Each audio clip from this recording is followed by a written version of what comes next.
Hi, welcome back. My name is Brittany, and today's video is a reading wrap-up. I think I've only done maybe one wrap-up so far this year, mainly because my reading has been a little bit slower. I've talked about that, and I wanted to have enough to chat about for a wrap-up, and now I've got like too much to talk about, so grab a snack, turn this on while you're cleaning or something, because there's like 10 plus books I have yet to officially wrap up and chat about on this channel. We're going all the way back to February. That's how long it's been.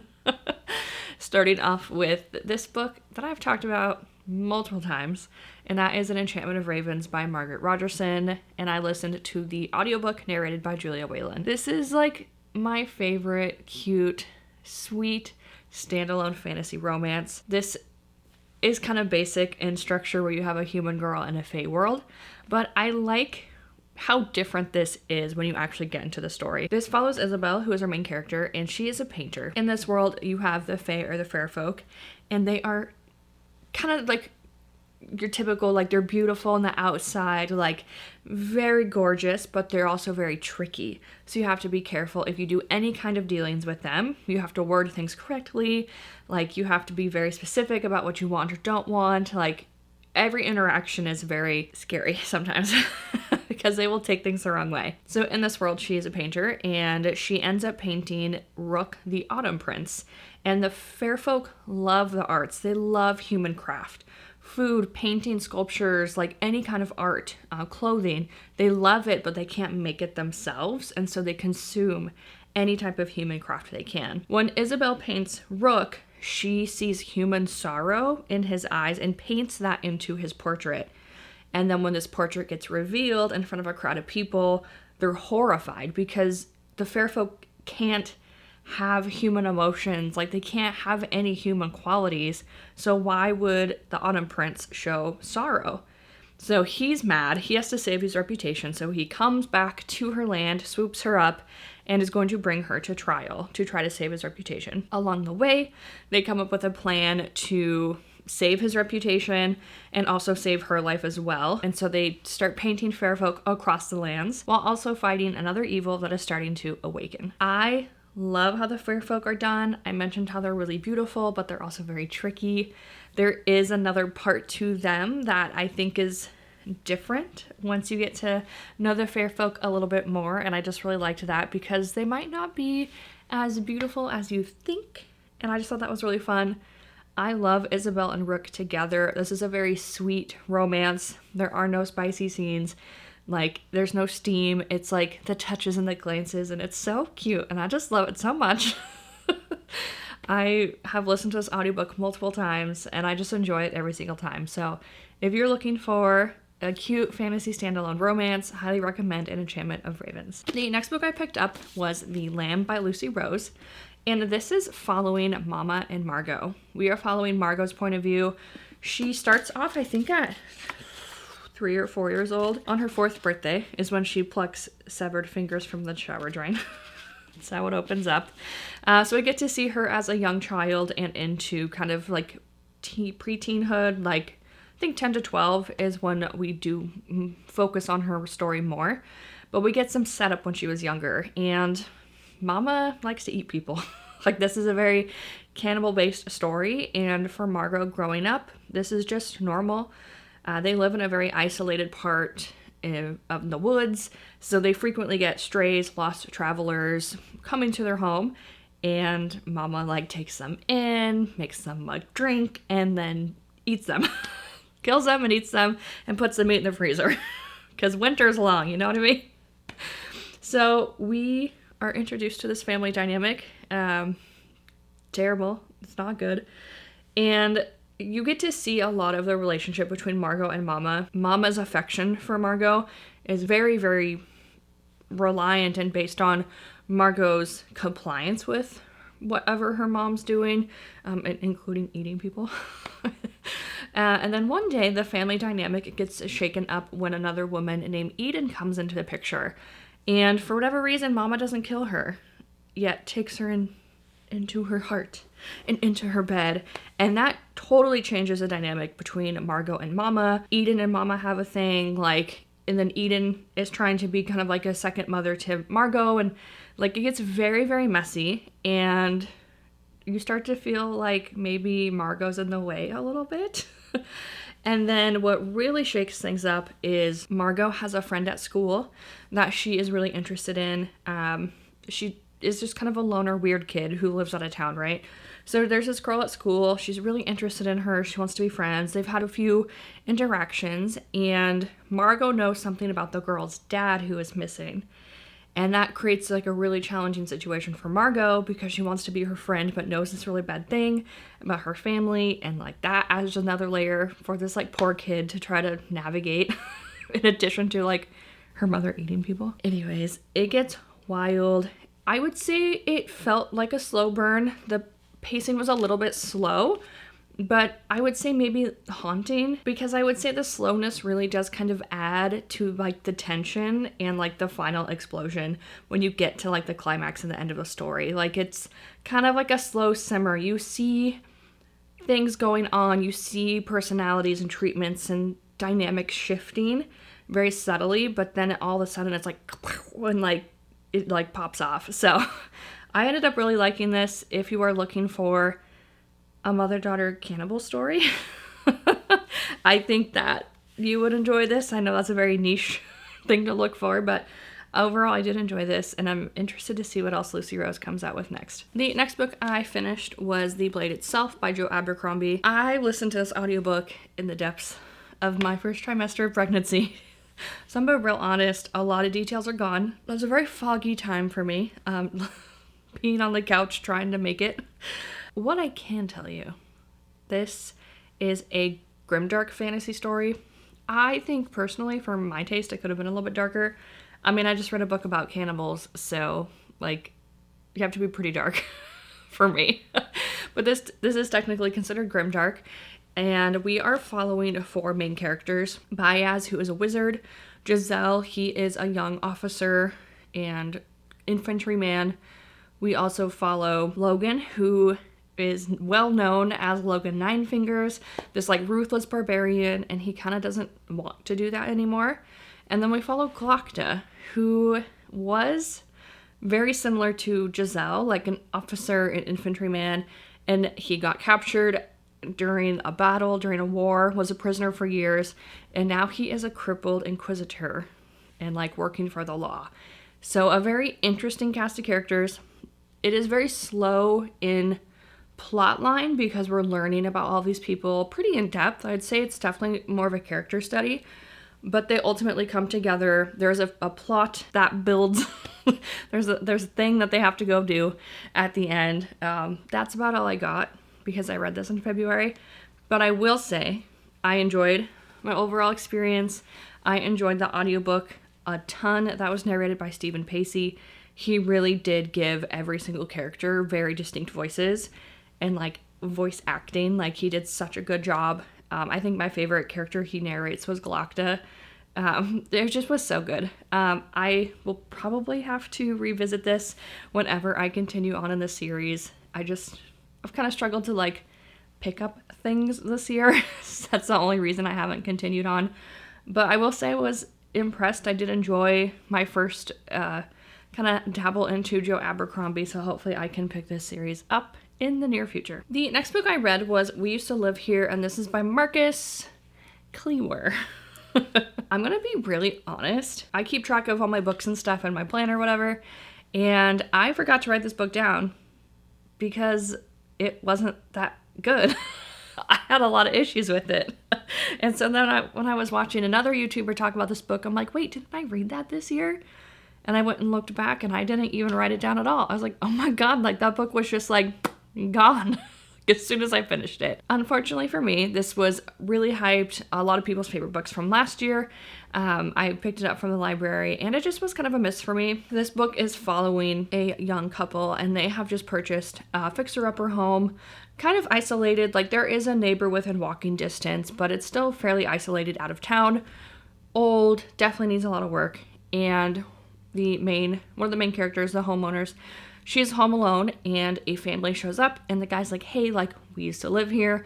I would really like to show my family the house that I grew up in before we leave town forever. And she's like, oh, like I'm so anxious, I don't know. And then she just like agrees to it to be people pleaser. And that's where she fucks up. Like, that's where she goes wrong. So if people want to see your home and you're home alone, just say no. It's fine. Because these people don't ever fucking leave. This family, it's father, mother, and 2 kids. I think 2 kids. They like tour the home, and then like the younger girl starts hiding and like doesn't want to leave. And so like there's just all these weird things that are like happening like constantly, to where like, well, I can't leave because my daughter's hiding, playing hide and seek, and we just have to wait her out. Well, now we can't leave because there's a snowstorm. Now we can't leave because of this. And the main character's like, oh my god, like, get out of my house. And then her girlfriend is late coming home, so she's dealing with these people all on her own for hours and hours and hours. And then more weird things start to happen in the home, in addition to these people being present. She starts seeing things, hearing things, and that's where I will leave you. When you find out what's potentially happening at the very, very, very end, I liked that concept of what could be going on. I just didn't like the story, really the characters, or how it was presented. There is a lot of mixed media within this book.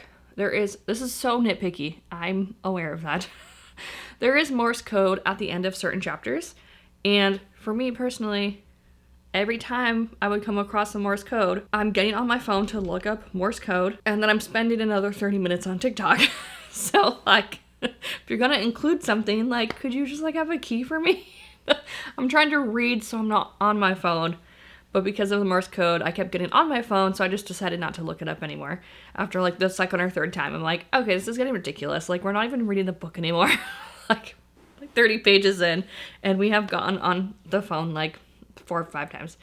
So that was like just kind of nitpicky of me, but I like, if you're gonna have like Morse code, just like hook me up with a key or something, because I don't know Morse code. Anyways, other mixed media in the book, there are like interviews, like transcriptions of videos where like people are disappearing. There's like chat room logs. I think there's a few news articles, and all of them in theory like help tell the story of like what's going on, but I just felt like there were almost too many pieces that it just was lost on me, and then it kept pulling me away from the main characters and like the main storyline that was happening. Like, I don't know, I can appreciate when books pull in mixed media like that, but I just didn't like how it was done. I didn't like the characters, like I only just liked the end when you're like, oh, like, well, that was cool, but like the build up just like wasn't there. So anyways, those are my thoughts on that one. For me, I tend to be the most picky about like thrillers and mysteries. I don't know why, I just am. Like, I don't know. That's like the one thing I can't like suspend belief for. I can do it for fantasy all day long, but like mysteries and thrillers, I'm like, well, that's not real. Anyways, check it out for yourself if you're interested. This was unfortunately a miss for me. The next book I listened to was Great Big Beautiful Life by Emily Henry, and this is narrated by Julia Whalen. This book was interesting because as I finished it, I started seeing all the discourse online about people's thoughts about it, and I can kind of see where they were coming from, but overall, I did enjoy this book. If you are picking this up expecting to have a normal Emily Henry experience, I think you might be a little let down. This is still a romance, or there is still a romance in the story, but that's not maybe the main focus like some of her other books it has been. We are really getting a life story from this famous socialite, Margaret Ives, and we get her whole life story, like her whole story. So she's very much a character in this book, in addition to our female main character and male main character. What are their names? I forgot their names. Oh yeah. So our 2 main characters, Alice Scott and Hayden Anderson, those are the 2 love interests. They are both writers. Hayden is like a Pulitzer Prize, like award-winning author for a biography he did for some other famous guy, and so he is like kind of who everyone is assuming is going to get the opportunity to write about Margaret's life.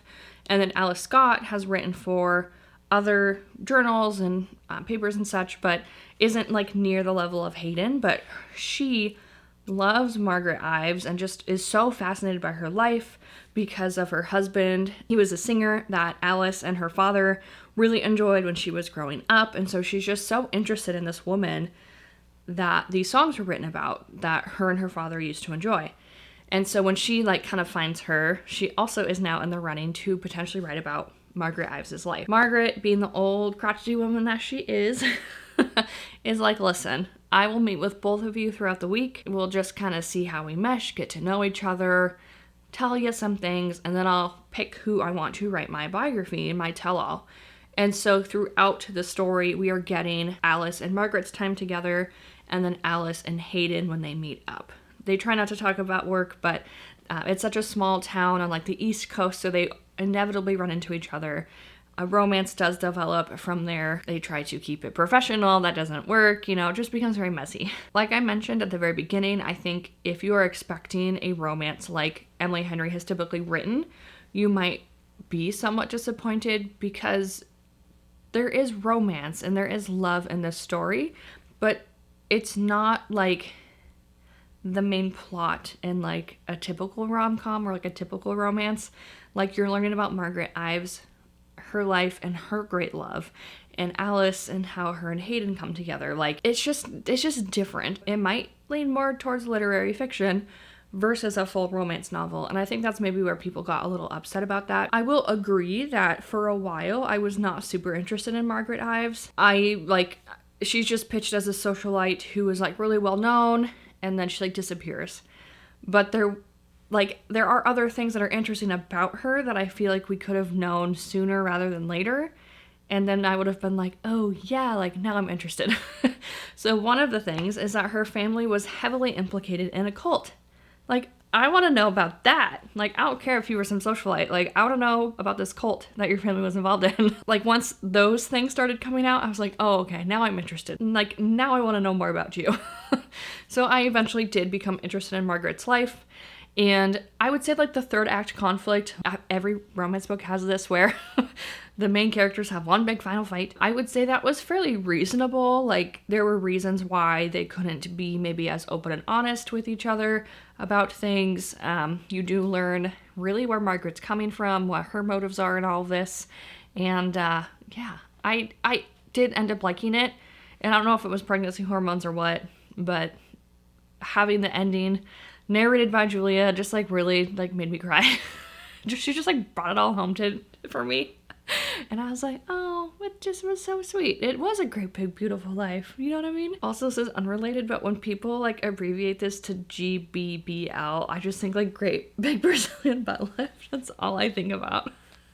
So can we not do that? Anyways, if you want to read about that, I'm going to recommend the audiobook to you because it's narrated by Julie Whalen. I feel like she always does a really great job in general, but especially with Emily Henry stories. And I just love her voice. So if you're looking for a summer listen, I think you would still enjoy this if you're interested, but just knowing it might be a little bit different than the Emily Henry you're used to. But I do feel like you get a lot out of it. It has a satisfying ending. There's a little bit of like mystery, like you're wondering who this lady is. I mean, if you liked the Seven Wives of Evelyn Hugo, I think you would enjoy this, but also understand there are two different stories, but they are similar in just that you're investigating the life of a famous person. So give it a listen if you're interested. It's almost like 80 degrees in the room I'm filming in. I'm hot. Whew, we're back. The next book I finished was Maeve Fly. This is by CJ Lead. This book was a trip. I will try to explain it, but this book was wild and one that I really enjoyed. So this is following Maeve, and she works at basically like a sister park to Disney as Anna and Elsa, but the book can't say that. I'm pretty sure because of like copyright and stuff, but you get the gist that she's a frozen ice princess at like a knockoff Disney park. And she works there with her coworker who has become her friend. And they're just kind of like dirty bad girls. Like they drink on the job, like they kind of seduce the fathers when they come in with kids. Like they're just kind of like icky people, but they're like really great princesses, I guess. We learned also that Maeve had moved to California to help take care of her grandmother who was ill and who needs a full-time caregiver. And then, like, we just learn about Maeve and how fucking weird she is. Like, she likes to spend her days catfishing people online and exposing, like, the really religious Christian types for maybe believing in certain things or like saying certain things, she'll expose them and like watch their life crumble. She's just very odd, kind of macabre, just like a strange gal. Yeah, Maeve was interesting. So we just kind of learn about her and all her little quirks as she's working her job. And then things really get shaken up when her coworker's brother comes to town. Her coworker's brother is a hockey player. He's kind of like your typical jock, like super like personable, like good looking, like your sports guy that everyone loves. And Maeve's like, meh, like who the fuck is this guy? But also he's hot and she can't deny that. They ultimately start a relationship, and then Maeve's life just like fucking spirals from there. Like, she ends up becoming the primary caretaker of her grandma. She's not accepting the fact that her grandmother is dying. She also is becoming incredibly paranoid. So she is someone who she describes herself in the book as a person who knows the streets of California like the back of her hand. She knows like all the dirty secrets of the city, like the underground, like she knows every nook and cranny, like on this street that she walks every day. And so one day she notices that there is this like weird, creepy doll like shoved in a fence along the street or something. And she's like, who did this? Like, where did this doll come from? And then she's like, the person who put the doll there knows I know that the doll is there, because then it's gone. And it pops up in a different place that she frequents. And then it pops up in another place that she frequents. And she's like obsessing over this. Like, who's doing this? Like, they know I know. Like, what is going on? Her relationship with the hockey player brother, like, goes places. And then, yeah, she ends up becoming a bit of a serial killer. This book was, I don't know what I expected, honestly. If you're interested, I will just warn you, it's very sexually explicit with her relationship with a hockey player. It's also very graphic and like rapey at times. Lots of torture, lots of blood and gore. Like, I've seen some people relate this to splatterpunk. I have not read anything in that genre, but like, it's very gross. And there's a lot of things in holes that should not be there. That's what I'll say about that. So just know, like, that's the story you could be getting into. It is very inspired by American Psycho, and American Psycho is even brought up in the book, which I just thought was funny. I enjoyed the ending. Like, it just was wacky. I'd say it kind of starts slow, but then once it pops off, like, it gets wild real quick. And I just think, like, you really get to see Maeve just, like, switch. And I liked the discussion within the book where Maeve is, like, I don't know, she's kind of obsessed with the serial killers and, like, the media and stuff. And she's like, when a man does it, it's fine. But when it's a woman, everyone wants to psychoanalyze her. And so Maeve, when she, like, switches and becomes her own version of American Psycho, she doesn't really have a reason. Like, she's just crazy. And I really liked her. So if you're looking for a weird, definitely a weird girl book with a lot more gore, I think you would enjoy this, but definitely, like, read at your own risk. The next book I finished was none other than Dungeon Crawler Carl. I did this as an audiobook, which I think is how you should consume the story, because of the audiobook narration by Jeff Hayes. He brings every character, human and other, to life so well. This book is following Carl, and one night he is chasing his ex-girlfriend's cat outside in the winter in boxers, Crocs, and I think a leather jacket. When his apartment complex, every building across the world just, like, collapses, and then these tunnels open up underground, and if you survived, if you were outside of any structure when it collapsed, like, you have the choice to enter the tunnel or not. But basically, once you enter the tunnel, you have then entered the Dungeon Crawl, which is a televised game show by the aliens who have taken over Earth. It's about as ridiculous as it sounds. It's very funny, very humorous, borderline offensive humor, but very, very funny if you're into that. Very punchy and silly. We basically follow Carl and Donut, who is the cat. She gets a power up where she ends up talking. We follow the two as they learn about the rules of the game, how to survive. They get power-ups. I think we make it to level 3 in the dungeon crawl within this first book. There are some other things at play here. The game is moving faster than it usually does. There's some other politics and alien entities involved. There's, I think, layers to what's going on that you just get like hints of in this first book. So I am curious to see how some of these things play out. I've heard the series just gets better and better. I have yet to pick it up, but whenever I do, I will definitely grab the audiobook because I'm telling you, like, I mean, Matt did it and wrote a really funny story, but like Jeff Hayes makes it so much funnier. He voices like Carl and Donut and Aliens, like the game voice. Like, it's just very silly. So if you're in the mood for something kind of funny, kind of different, definitely check out Dungeon Crawler Carl. The next book I finished was Clown in a Cornfield by Adam Cesar. I had this on my summer TBR last year, and I picked it up because it's a movie now. I really did enjoy the movie. If you're looking for kind of that like ridiculous summer slasher, there were some really funny parts in there that had me cracking up, and I liked the movie a lot more than the book personally. But as far as the story of the book goes, we are following our main character. Her and her dad moved to Maybrook, I think. They moved to a small town where the story takes place. And he was an ear doctor, but after the death of her mother, they both just like kind of need a fresh start, and this small town is looking for a physician, so he takes the job and they move there, and she starts the school year off on a rough foot. The book really takes place over like a couple days, like maybe 5 days at most. We really get her like moving in, her first day of school. She gets detention. She meets this group of kids, and this group of kids, they're really into making YouTube videos and prank videos and scary things using the town's mascot, Friendo the Clown. And so she kind of gets in with this group a little bit, and this group like is always getting in trouble. Like, this group of kids is not really liked by the town. The sheriff just kind of like has his eye on them. Like, the older people are just like, they don't really like these kids. And the other reason these kids are like heavily judged is because one of the kids, his sister died the year prior, and we get a little bit of that story as well, and that does come full circle. I guess like this is gonna sound bad because I don't feel like teenagers should be killed.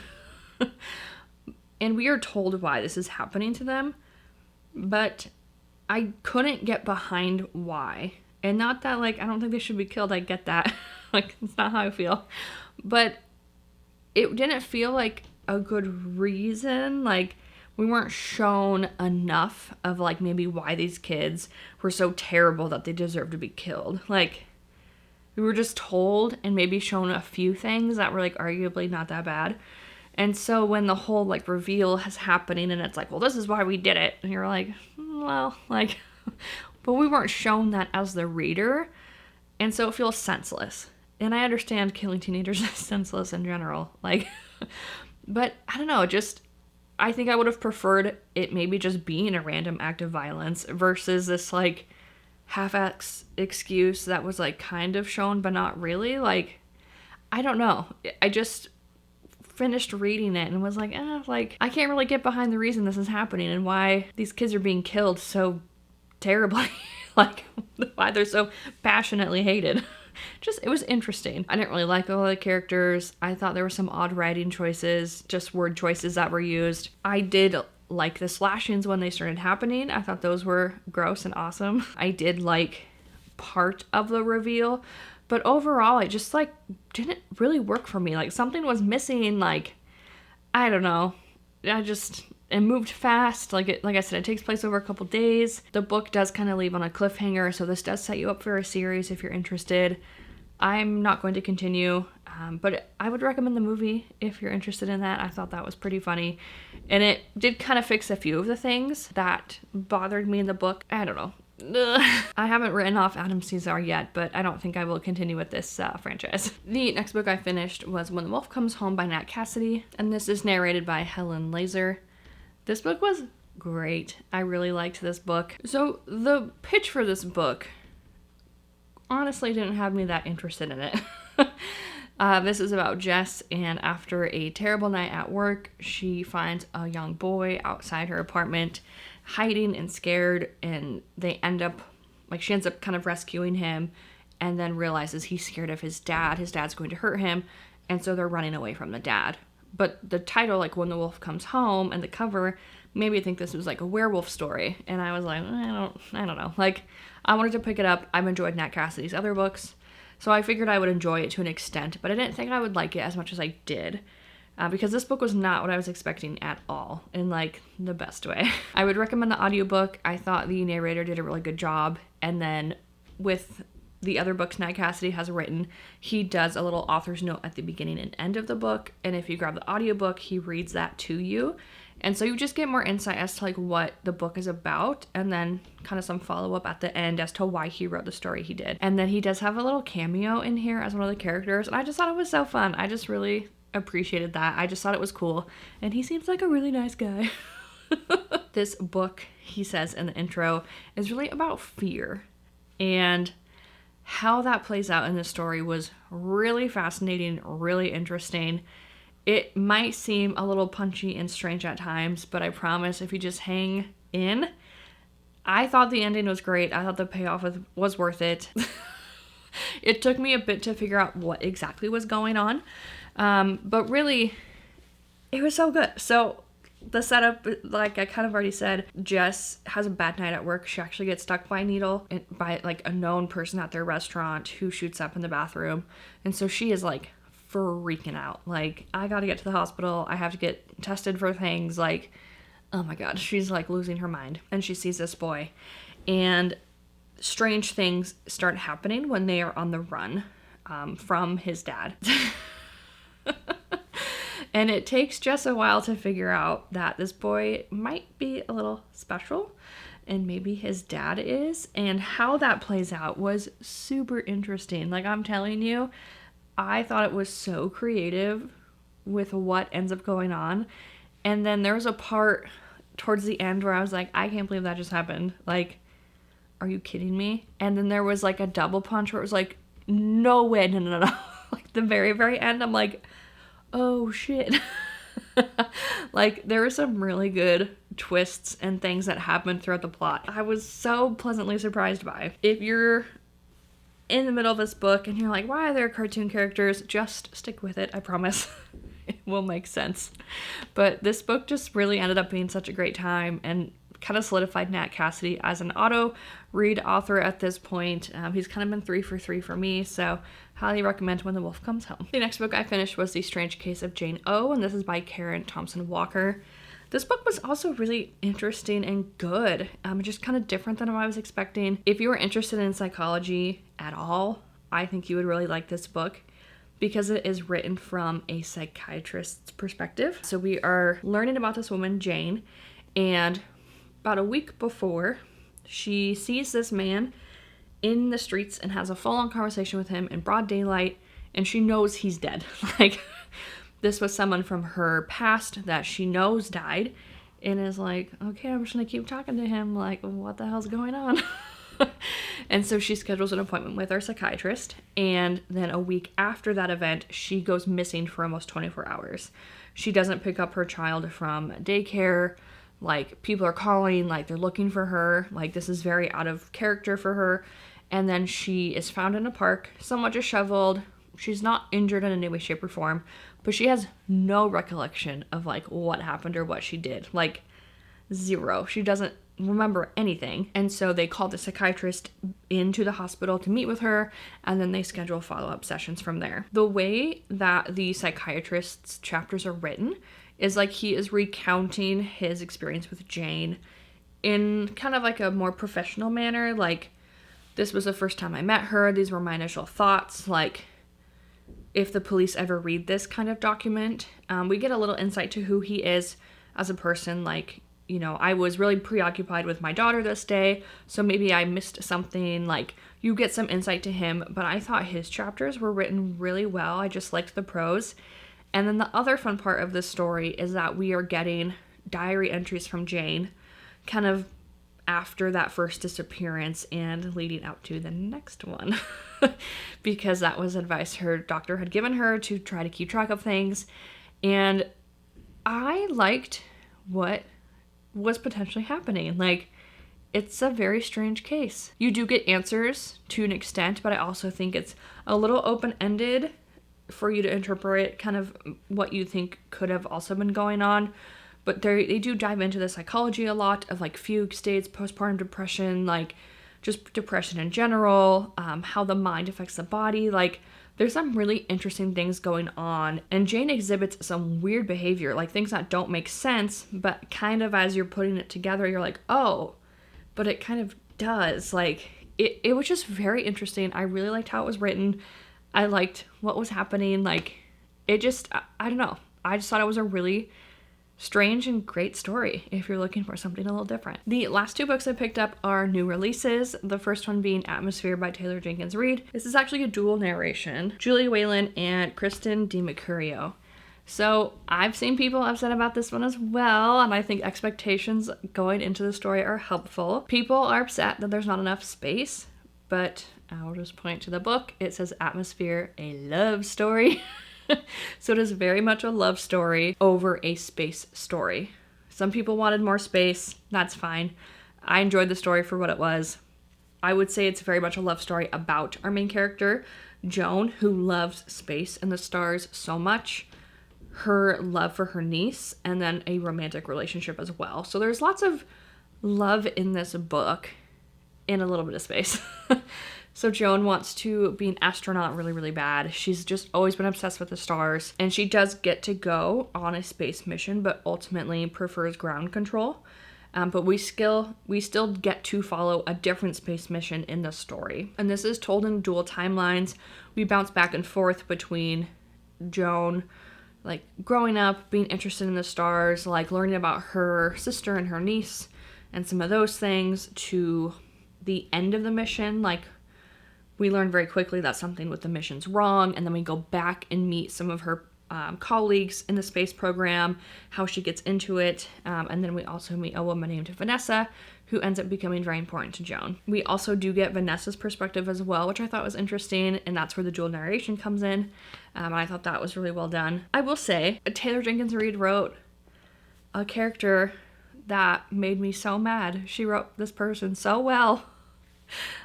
She wrote a really incredible fight scene between Joan and this character, and like, I just could not believe the way this person was acting. I was beside myself.